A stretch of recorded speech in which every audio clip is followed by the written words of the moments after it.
Hello students, welcome to a fresh lecture of advertising.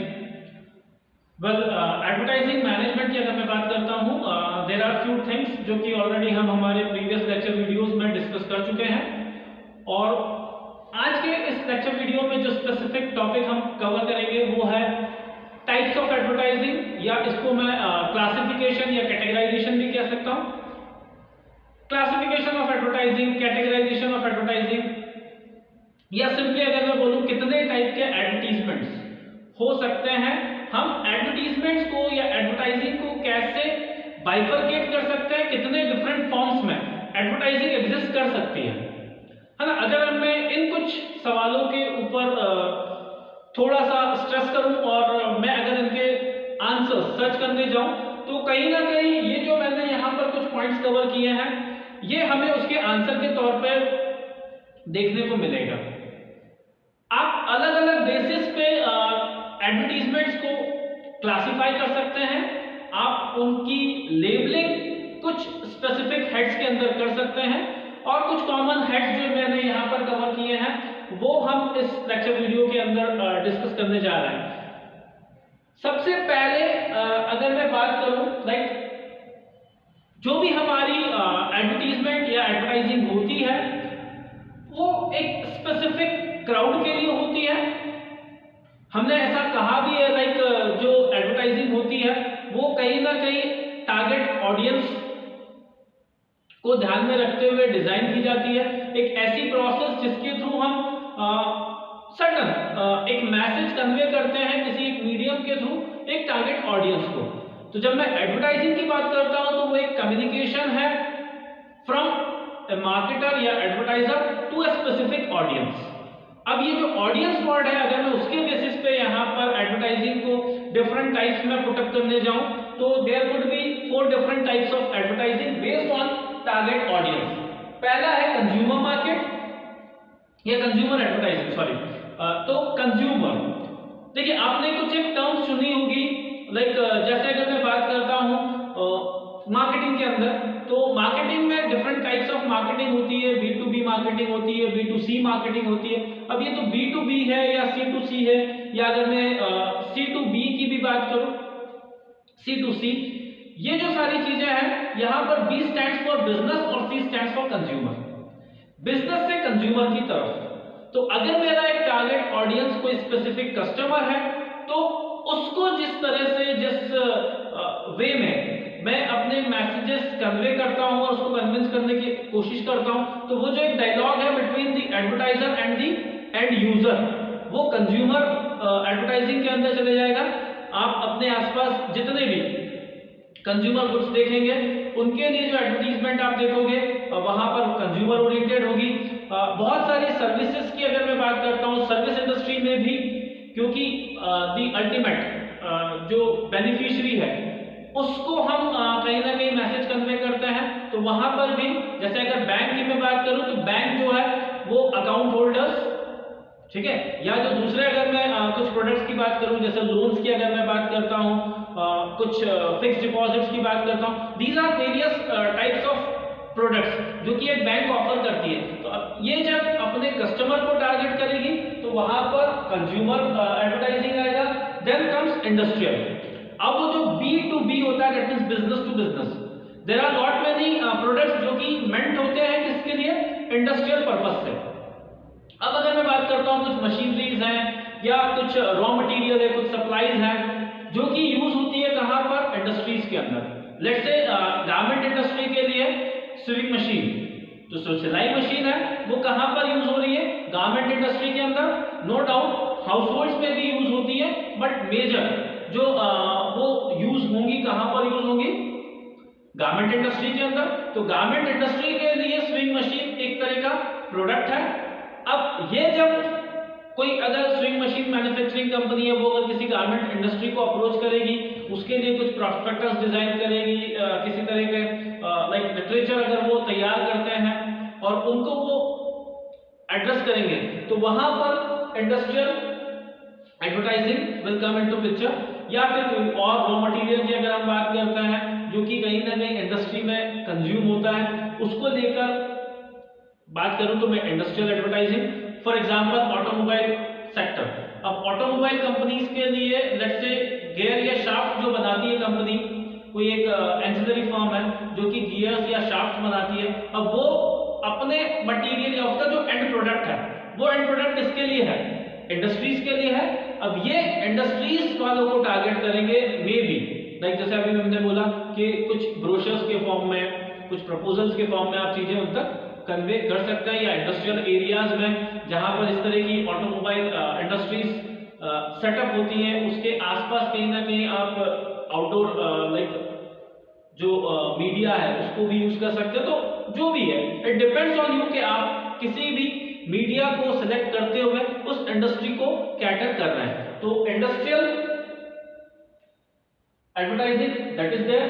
फिर उसके बाद प्रोफेशनल एडवर्टाइजिंग होती है which is meant for professionals. ठीक है, लेट्स से अगर कोई पब्लिशर है वो टारगेट करेगा किसको? ऑथर्स को, राइटर्स को, क्योंकि they are into a particular kind of profession. Similarly जो एकेडमिशियंस होंगे, टीचर्स होंगे, अलग अलग लेवल्स पे जो काम करते हैं, उनको आप अप्रोच करते हो। कई बार आप देखते हो जैसे स्पेसिमेन कॉपी होता है, अब वो जो पब्लिशर है वो क्या करेगा? Specimen copy free of cost आपको प्रोवाइड करेगा।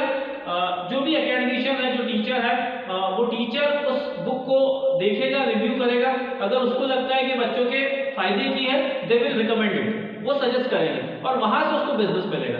तो ये जो है प्रोफेशनल एडवर्टाइजिंग में हम क्या कर रहे हैं? जो भी अलग अलग ऑक्यूपेशन से जुड़े हुए हैं, प्रोफेशन से जुड़े हुए जो लोग हैं, उनके पर्पस की अगर कोई प्रोडक्ट है या उनके पर्पस की कोई चीज है, तो उसको एडवर्टीजमेंट करने के लिए प्रोफेशनल एडवर्टीजमेंट आप यूज करेंगे। And then there comes trade. Like आप बहुत सारे फेयर्स देखते हो, ट्रेड फेयर्स होते हैं, व्यापार मेले, ठीक है, तो वहां पर ट्रेड एडवर्टीजमेंट। तो अब एडवर्टाइजिंग हमारा टारगेट ऑडियंस कौन है? क्या ट्रेडर्स को हम टारगेट कर रहे हैं, प्रोफेशनल्स को कर रहे हैं, डायरेक्ट एंड यूजर्स को कर रहे हैं, या फिर हम इंडस्ट्रीज को कर रहे हैं? इसके बेसिस पे अलग अलग तरह की एडवर्टीजमेंट एग्जिस्ट करती है। नेक्स्ट जो हमारा बेसिस है that is on the basis of geographical area. उस एडवर्टीजमेंट से आप कितनी या कितने लोगों को अप्रोच कर रहे हैं या टारगेट कर रहे हैं, या अगर मैं दूसरे शब्दों में बोलूं तो आपका मार्केट कितना बड़ा है, मार्केट साइज कितना बड़ा है। बेस्ड ऑन दैट तीन तरह की एडवर्टीजमेंट हो सकती है, लोकल या रीजनल। अगर मैं बात करता हूं एक स्पेसिफिक एरिया में, अगर आप अपने बिजनेस को रन करते हैं और उसी एरिया के लोगों को, उस विसिनिटी में आने वाले, उस पर्टिकुलर एरिया में आने वाले जो लोग हैं, उनको आप अप्रोच करना चाहते हैं, और उनको अगर जब आप अप्रोच करते हो बाय सम मींस, तो वहां पर लोकल या रीजनल एडवर्टीजमेंट आता है। जैसे कई बार हम देखते हैं ना, अनाउंसमेंट्स होते हैं, ठीक है, आप देखते हैं लाइक किसी लाइक ऑटो पे आप कहीं ना कहीं अनाउंस करने निकल जाते हैं, उस तरह की भी एडवर्टीजमेंट्स आप देखते हो। तो वो जो टैक्टिक है वो एक स्पेसिफिक या एक सीमित दायरे तक ही है, तो एक लोकल एरिया ही आप उसके थ्रू कवर कर सकते हैं। फिर अगर मैं थोड़ा सा उस एरिया को बढ़ाऊं, अगर आपका एरिया ऑफ ऑपरेशन थोड़ा सा बढ़ जाता है, अगर आप एक स्टेट में या मल्टीपल स्टेट्स में अपने बिजनेस एक्टिविटीज को लेके जाते हैं, तो वहां पर नेशनल, नेक्स्ट जो आता है लोकल या रीजनल के बाद रीजनल में स्टेट तक भी आप जा सकते हैं। फिर अगर मल्टीपल स्टेट्स में आपकी एग्जिस्टेंस है, आपकी प्रेजेंस है, और अगर आप अपने प्रोडक्ट्स को एक कंट्री के अलग अलग स्टेट्स तक पहुंचाना चाहते हैं, देन वहां पर जैसे फॉर एग्जांपल अगर मैं बात करूं, एक हम एग्जांपल दे सकते हैं, कोई एक मैगजीन, ठीक है, तो कोई मैगजीन है, एक एरिया पर्टिकुलर कवर करती है, तो एक रीजनल मैगजीन है। या फिर अगर मैं बात करता हूं कोई एक नेशन वाइड, ठीक है, जैसे होता है ना आपके न्यूज़पेपर्स होते हैं, अब न्यूज़पेपर्स में एडवर्टीजमेंट, मुझे मेरा जो प्रोडक्ट है वो ऐसा है जो कि पूरे देश में मैं चाहता हूं कि उसकी डिमांड कहीं ना कहीं बढ़े या ग्रो हो। मेरा जो एक लेवल ऑफ ऑपरेशन है वो पूरे कंट्री वाइड है, तो उस केस में मैं देखूंगा कि कोई एक नेशनल न्यूज़पेपर हो या कोई एक नेशनल, जब मैं बात करता हूँ कोई नेशनल टेलीविजन पे जब हम बात करते हैं कोई एक चैनल जो कि कंट्री वाइड चलता हो, देखा जाता हो, जिसकी व्यूअरशिप हो, तो एक रीजनल चैनल और एक नेशनल चैनल, नेशनल टेलीविजन पे एडवर्टीजमेंट दिया जा सकता है। नो डाउट ब्रॉडकास्ट मीडिया में वहां पे यूज कर रहा हूं, बट स्टिल किस लेवल पे जाके मैं एडवर्टीजमेंट दे रहा हूं, मैंने पूरी कंट्री को कवर किया तो नेशनल, और वैसे ही इंटरनेशनल या ग्लोबल। अगर मेरी रीच, अगर मेरा मार्केट एक कंट्री की बाउंड्री के बियॉन्ड है तो वहां पर कम्स इंटरनेशनल या ग्लोबल। आप देखते हो जैसे कई बारी मोबाइल फोन्स में जब हम बात करते हैं Apple, it is an international brand, Apple की प्रेजेंस हर जगह है। अब एप्पल के एडवर्टीजमेंट में यूजुअली यू विल फाइंड के जो कैरेक्टर्स होते हैं या इवन जो एंडोर्सर्स होते हैं वो इंटरनेशनल पर्सनालिटी होगी, और उनका जो लाइक एडवर्टीजमेंट होता भी है वो कॉमन होता है अलग अलग कंट्रीज में, एक जैसा आपको देखने को मिलेगा। वहीं पे अगर मैं कोई लाइक इंडियन मार्केट के लिए कुछ चीजें कर रहा हूं तो मैं कोशिश करूंगा कि इंडियन कोई सेलिब्रिटी, उसके थ्रू मैं इंडियन मार्केट को कैटर करूं। और वहीं पे अगर मुझे कोई स्पेसिफिक, जैसे वही जब मैं सेलिब्रिटी एंडोर्समेंट की बात करता हूं, अगर मैं मुझे किसी एक स्टेट में अपनी सेल्स या प्रेजेंस को बढ़ाना है तो मैं क्या करूंगा, एक कोई रीजनल, लेट्स से जो एक पॉपुलर फिगर होगा उस पर्टिकुलर रीजन के लिए या स्टेट के लिए, मैं उनको यूज करूंगा और उनके थ्रू मैं एडवर्टीजमेंट कहीं ना कहीं दूंगा। तो advertisement on the basis of geographical area, local, regional हो सकता है, नेशनल हो सकता है, देन इंटरनेशनल या ग्लोबल भी हो सकता है। अगर मैं पर्पस की बात करूं, हमने प्रीवियस एक लेक्चर वीडियो में देखा था लाइक ऑब्जेक्टिव्स क्या होते हैं, एडवर्टीजमेंट के पर्पस क्या है या गोल्स क्या है। तो अगर मैं उस पॉइंट ऑफ व्यू से कैटेगराइजेशन के लिए जाऊं तो तीन तरह के एडवर्टीजमेंट्स वहां पर भी हो सकते हैं। पहला जो मेरा पर्पस था वो है इंफॉर्मेशन देना, एडवर्टीजमेंट के थ्रू मैं इंफॉर्मेशन देता हूं, तो जहां पर भी मैं कोई जनरल या स्पेसिफिक कुछ इंफॉर्मेशन पास ऑन करूंगा, इंफॉर्मेटिव एडवर्टाइजिंग। जहां पर हम कन्विंस करते हैं, पुश करते हैं कस्टमर को, परसुएड करने की कोशिश करेंगे या कन्विंस करने की कोशिश करेंगे, परसुएसिव एडवर्टाइजिंग। और जहां पर हम रिकॉल पॉइंट ऑफ व्यू से जस्ट रिमाइंड कराने के लिए अगर मैसेजेस कन्वे कर रहे हैं तो रिमाइंडर एडवर्टाइजिंग। तो on the basis of purpose, informative, persuasive या रिमाइंडर, तीन तरह की एडवर्टाइजिंग हो सकती है। फिर अगर मैं बात करूं on the basis of demand, देखिए इकोनॉमिक्स में हमें दो तरह की डिमांड बताई जाती है, एक होती है प्राइमरी डिमांड और एक होती है सेकेंडरी। प्राइमरी डायरेक्ट, तो जब मैं बात करता हूं लाइक डिमांड की भी, अगर मैं किसी एक पर्टिकुलर प्रोडक्ट कैटेगरी के लिए डिमांड बढ़ाना चाह रहा हूं और मेरी जो एडवर्टाइजिंग है वो उस पर्टिकुलर प्रोडक्ट ओरिएंटेड है, तो वहां पर प्राइमरी डिमांड एडवर्टाइजिंग आएगा।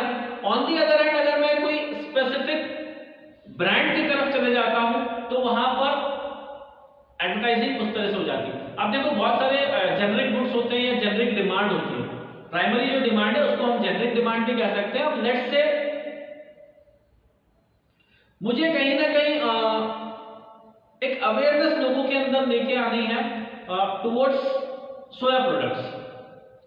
अब इन जनरल मैं क्या करूंगा, जो सोया प्रोडक्ट्स हैं, सोया प्रोडक्ट्स कहां कैसे होते हैं, कैसे वो बेनिफिट कर सकते हैं, आप बहुत अच्छा एग्जांपल इसमें ले सकते हैं। जैसे पतंजलि की अगर मैं बात करता हूं, पतंजलि के जो प्रोडक्ट्स हैं, मोस्ट ऑफ द प्रोडक्ट्स वो कैसे होते हैं,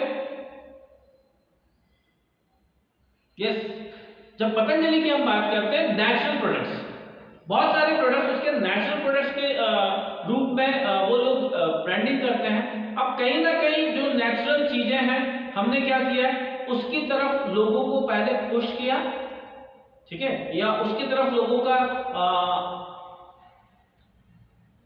जो भी अटेंशन वो सीख किया, फिर कहीं ना कहीं अवेयरनेस स्प्रेड की और एक तरह से उनको डाइवर्ट किया टुवर्ड्स नेचुरल प्रोडक्ट्स। अब जब नेचुरल के लिए लोग तैयार हो जाते हैं, प्रिपेयर हो जाते हैं, फिर वहां पर हम स्पेसिफिक हमारा ब्रांड हाईलाइट करके उसकी बात करते हैं, ठीक है। तो इस तरीके से जब स्टेप बाय स्टेप चलोगे, लेट्स से मिल्क या मिल्क प्रोडक्ट्स, अगर मैं कोई कैंपेन रन करता हूं जहां पर जैसे बीच में I don't remember exactly, but एक कैंपेन चला था दूध दूध, ठीक है। अब वो दूध दूध और वंडरफुल दूध इस तरह से एक पंच लाइन के थ्रू किसी एक आई थिंक कोई एक कोल्ड ड्रिंक या सॉफ्ट ड्रिंक मैन्युफैक्चरिंग कंपनी था, उसने उस तरह का कैंपेन चलाया था और उन्होंने कहीं ना कहीं मिल्क उसके कंजम्पशन की तरफ लोगों को थोड़ा सा लेके गए। अब मिल्क का कंजम्पशन बढ़ेगा, फिर हम हमारे तरफ से हमारा जो पैकेज्ड मिल्क है या उस तरफ हम उस चीज की बात कर सकते हैं, जैसे अमूल, ठीक है। अब अमूल के प्रोडक्ट्स और मिल्क प्रोडक्ट्स इन जनरल, अगर मैं मिल्क प्रोडक्ट्स की बात करूंगा तो मैं वहां पे प्राइमरी डिमांड की बात करूंगा, मिल्क के कंजम्पशन को मैं बढ़ाना चाह रहा हूं, उस तरह के कैंपेन्स की भी बात करूंगा। फिर अगर मैं सेकेंडरी या सिलेक्टिव की बात करूंगा तो वहां पर मैं ब्रांड स्पेसिफिक एडवर्टाइजमेंट की बात करूंगा, let's say Amul, Amul the taste of India. अब अमूल और अमूल किस में डील करता है, वैसे ही आप देखोगे कि जो आपका नेशनल एग काउंसिल है उसने भी एक कैंपेन चलाया था, संडे हो या मंडे रोज का वनडे। अब यहां पर हम एग के कंजम्पशन की बात कर रहे हैं, एक प्राइमरी डिमांड की बात कर रहे हैं और एक प्रोडक्ट स्पेसिफिक। तो जहां पर भी प्रोडक्ट या प्रोडक्ट कैटेगरी की हम बात करेंगे वहां पे प्राइमरी डिमांड है, और जहां पे मैं पर्टिकुलर ब्रांड की बात करूंगा तो वहां पे सिलेक्टिव या सेकेंडरी एडवर्टाइजमेंट की बात करूंगा। तो on the basis of demand, primary और सिलेक्टिव। फिर अगर मैं अपील की बात करता हूं, वैसे तो there are not many appeal, like advertising appeal. जब हम इस टॉपिक को डिस्कस करेंगे आने वाले लेक्चर्स के अंदर, तो वहां पर यू विल फाइंड के बहुत सारी अलग अलग तरह की अपील्स होती हैं जो कि एडवर्टाइजर्स यूज करते हैं in order to persuade consumers. But फिर भी दो जो एक मेजर अप्रोच आप यूज करते हैं वो है, या तो आप इमोशनल अपील की तरफ जाएंगे या फिर आप रैशनल अपील्स। दैट मींस ऐसी एडवर्टाइजमेंट जो कि फैक्ट बेस्ड होती है, जहां पे कोई लॉजिक आप बताते हैं, ठीक है, वो है आपका रैशनल बेस। जैसे फॉर एग्जांपल कई टूथपेस्ट जो ब्रांड्स होते हैं वो जिस तरह से एडवर्टाइज करते हैं, जैसे फॉर एग्जांपल डॉक्टर्स का नंबर 1 सुझाया ब्रांड, इस तरह से अगर हम बात करें तो वहां पे लॉजिक है, जर्म्स को क्लीन करता है। अगर मैं सेंसोडाइन वो एक प्रोडक्ट की बात करूं तो सेंसिटिविटी को कंट्रोल करने के लिए हेल्प करता है। तो वहां पर कहीं ना कहीं लॉजिक हम एसोसिएट कर रहे हैं। तो जहां पर एक लॉजिक आप दोगे चीजों को बैक करने के लिए, that will be rational appeal. और जहां पर हम इमोशंस की बात करेंगे, लाइक जैसे आप वो एरियल या सर्फ एक्सेल का जो एक ऐड आता है, दाग अच्छे हैं, ठीक है, लाइक चाइल्डहुड क्यों होता है, बचपन है मस्ती मजे के लिए, तो वहां पर उनको फ्री हम रहने दें, ठीक है। आप देखते हो बच्चा जो है खेलते हैं और अपना यूनिफॉर्म गंदा कर लेता है, और उस तरीके से तो वहां पे हम इमोशंस की बात कर रहे हैं। जब आप कैडबरीज के एडवर्टीजमेंट देखेंगे, मैक्सिमम एडवर्टीजमेंट्स में you will find emotional appeal. तो जहां पर आपके इमोशंस को इन्वॉल्व किया जाए, इमोशंस के बेसिस पे आपको एज ए कंज्यूमर अगर कोई एडवर्टाइजर अट्रैक्ट करने की या कन्विंस करने की कोशिश करता है तो वहां पर इमोशनल अपील होती है। तो इमोशनल और रैशनल दो तरह की अपील्स आपको देखने को मिलेगी, या दो तरह के advertisements on the basis of appeal. और फिर अगर मैं बात करता हूं फाइनली मीडिया जो आप यूज कर रहे हैं, एडवर्टीजमेंट की पूरी प्रोसेस के अंदर वो जो एक मैकेनिज्म आपका पूरा होता है, उस मैकेनिज्म में हमने कौन सा मीडिया यूज किया है, based on that different types of advertising exist कर सकती हैं। पहला जो है उसमें प्रिंट मीडिया या प्रिंट एडवर्टाइजिंग, जहां पर भी प्रिंटेड फॉर्म में, नो मैटर वो एक न्यूज़पेपर ऐड है या कोई लीफलेट पैम्पलेट है जिसको कि आप डिस्ट्रीब्यूट करते हो, कोई पोस्टर है जिसको आप डिस्प्ले पे लगाते हैं, ये सारी जगह पर you will find print advertisement, ठीक है। तो इस फॉर्म में अगर एडवर्टीजमेंट एग्जिस्ट करता है तो वो प्रिंट एडवर्टीजमेंट कहलाएगा। देन अगर आप टीवी और रेडियो, ये जो ब्रॉडकास्ट मीडिया है, अगर हम इसको हेल्प लेते हैं, अगर मैं टीवी कमर्शियल की बात करता हूं या अगर कोई एक एडवर्टीजमेंट मैंने ऑन एयर रेडियो पे चलाया हुआ है, तो वो जो है उस तरह के एडवर्टीजमेंट वो ब्रॉडकास्ट एडवर्टाइजिंग के अंदर जाएगा। Then comes outdoor advertising. अगर मैं होर्डिंग्स की बात करता हूं, साइन बोर्ड्स की बात करता हूं, बिल बोर्ड्स की बात करता हूं, ये जो है आउटडोर, क्लियरली जैसा नाम से क्लियर है, डोर के बाहर, अगर मैं वॉल पेंटिंग्स की बात करता हूँ, कई बार आपने देखा होगा बहुत सारे वॉल्स के ऊपर कुछ कुछ डिजाइन बना हुआ होता है या किसी तरह का कोई एडवर्टीजमेंट, कोई मैसेज वहां पर दिया हुआ होता है, तो वो वॉल पेंटिंग की अगर हम बात करते हैं वो भी आउटडोर के अंदर आता है। तो hoarding, sign boards, blow boards, इस तरह के wall paintings and all, canopies, even वो सब आपके आउटडोर मीडिया के अंदर आते हैं, आउटडोर एडवर्टाइजिंग का पार्ट है। देन डिजिटल या ऑनलाइन, जब मैं डिजिटल मीडिया की बात करता हूं, जो आपका सोशल मीडिया प्लेटफॉर्म्स हैं, अलग अलग तरह की जो सोशल मीडिया साइट्स पे आप मार्केटिंग या एडवर्टाइजिंग करते हैं, चाहे वो यूट्यूब चैनल के थ्रू हो या फिर आप जब फेसबुक, इंस्टाग्राम इनको यूज करते हैं for the sake of advertising, तो वहां पर आपका डिजिटल या ऑनलाइन एडवर्टाइजिंग आ जाता है।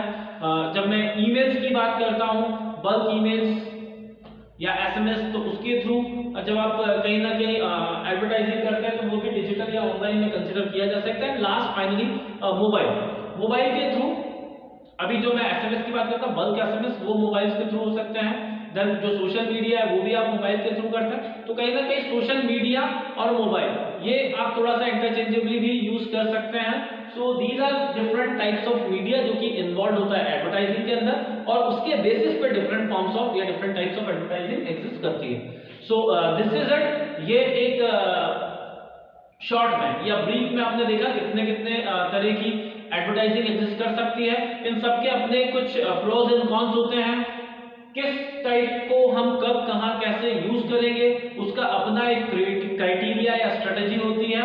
सो वो आप थोड़ा सा अपने लेवल पे चीजें सर्च करने की कोशिश करें, क्योंकि आप जितना जानेंगे खुद से, ठीक है, आपका नॉलेज उतना बढ़ेगा। एट द सेम टाइम आपके जो एफर्ट्स होंगे, आप जब चीजें सर्च करते हैं तो वो चीजें like memory point of view से भी अगर मैं बात करता हूं तो वहां पर उसकी रिटेंशन वैल्यू ज्यादा होती है, आप लंबे समय तक उस चीज को याद रख सकते हैं। इसलिए आई रिक्वेस्ट यू कि जो भी लेक्चर वीडियो में आपको इंफॉर्मेशन यहां से मिलती है उसको फर्दर और थोड़ा सा नेक्स्ट लेवल पे आप ले जाने की कोशिश करें, खुद से कुछ एफर्ट्स लगाएं, खुद से कुछ पढ़ें और बस इसी तरह से पढ़ते रहें और सीखते रहें। सो आज की इस लेक्चर वीडियो में इतना ही। Thank you very much. एक नए लेक्चर वीडियो के साथ फिर से हम जल्द आपसे मिलेंगे। Until then take care, bye bye.